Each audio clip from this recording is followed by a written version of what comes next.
poin-poinnya kurang lebih tadi seperti yang Anda sampaikan. Tapi saat ini saya sudah bersama dengan penasihat hukum dari Richard Eliezer, Roni Talapesi. Kita akan langsung tanyakan bagaimana tanggapan dari tim penasihat hukum atas replik atau jawaban jaksa penuntut umum atas pembelaan yang pekan lalu disampaikan oleh tim penasihat hukum. Sudah bersama saya ada Bang Roni. Bang Roni, ini bagaimana menanggapi replik jaksa penuntut umum?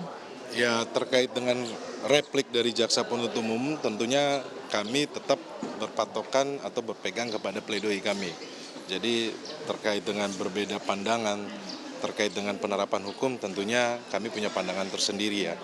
Tapi kalau kita lihat dari replik yang disampaikan oleh jaksa penuntut umum terkait pasal 48 adalah sikap batin, itu juga pun menurut kami tidak bisa dinilai oleh jaksa penuntut umum karena itu bisa dinilai oleh terdakwa sendiri, yaitu Richard Eliezer ya. Itu yang sudah disampaikan dalam fakta persidangan bahwa dia ketakutan berhadapan dengan pada saat itu adalah Jenderal Bintang 2, kemudian kalau dia tidak melakukan tentunya itu akan dia yang kena. Itu hal-hal seperti itu kan sebenarnya fakta-fakta persidangan.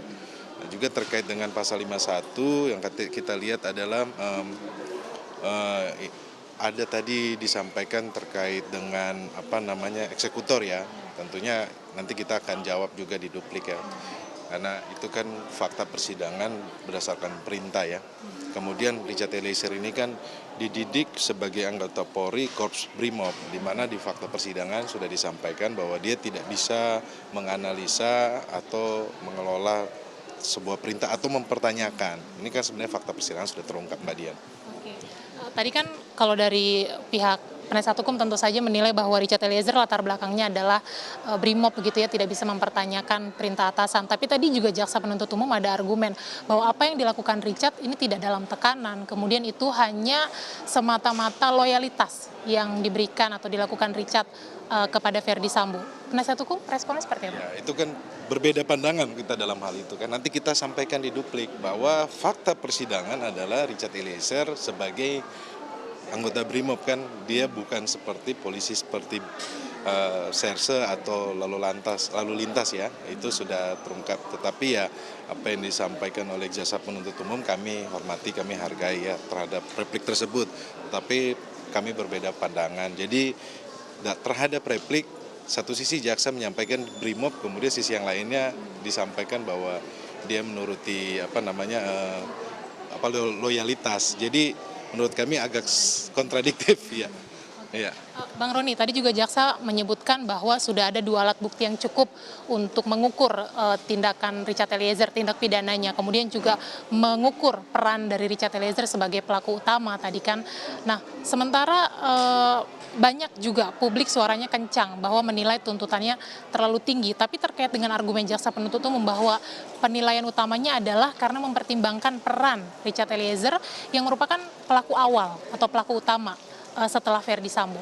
Bagaimana? Ya, kalau kami melihat bahwa Richard Eliezer ini sebagai alat, kemudian ada yang menyuruh melakukan, kalau yang sudah di fakta persidangan kan Don Plegen, Richard ini Plegen, ada yang menyuruh melakukan, Richard Eliezer sebagai alat.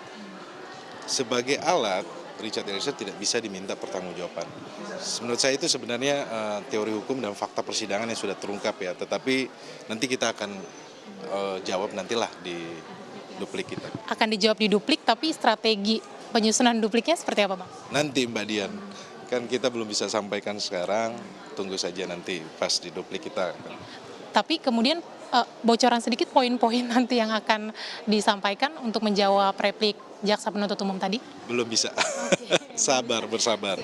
Bang Roni, terakhir, kondisi psikologis Richard saat ini udah di tahap replik dan nanti akan duplik hari Kamis dan pekan depan juga kemungkinan akan sampai kepada putusan. Seperti apa kondisi Richard? Kita tetap memantau, menguatkan supaya Richard Eliezer tetap stabil ya, terus tabah. Terus dia sampaikan bahwa semua diserahkan kepada Tuhan dan percaya bahwa majelis hakim akan memberikan keadilan untuk dia gitu.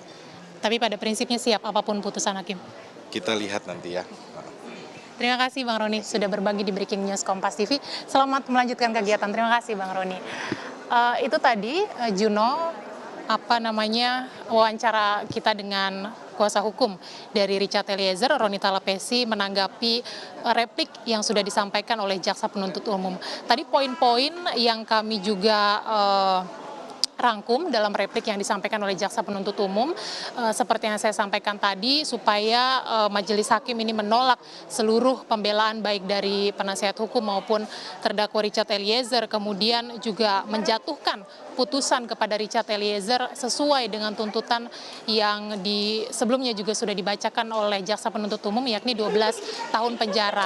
Nah, tuntutan yang disampaikan oleh jaksa penuntut umum tadi juga disampaikan adalah karena banyak atau sudah berdasarkan pertimbangan yang tepat menurut jaksa penuntut umum, salah satunya adalah sudah dilengkapi dengan alat bukti yang cukup untuk membuktikan tindak pidana dari Richard Eliezer, kemudian juga mempertimbangkan bahwa apa yang dilakukan oleh Richard Eliezer ini tidak di bawah tekanan atasan ketika Richard menembak Yosua, tetapi semata-mata adalah karena loyalitas Richard Eliezer yang sudah mengikut atau sebagai ajudan dari Verdi Sambo. Kita juga tadi sudah dengar tanggapan dari penasihat hukum Richard Eliezer.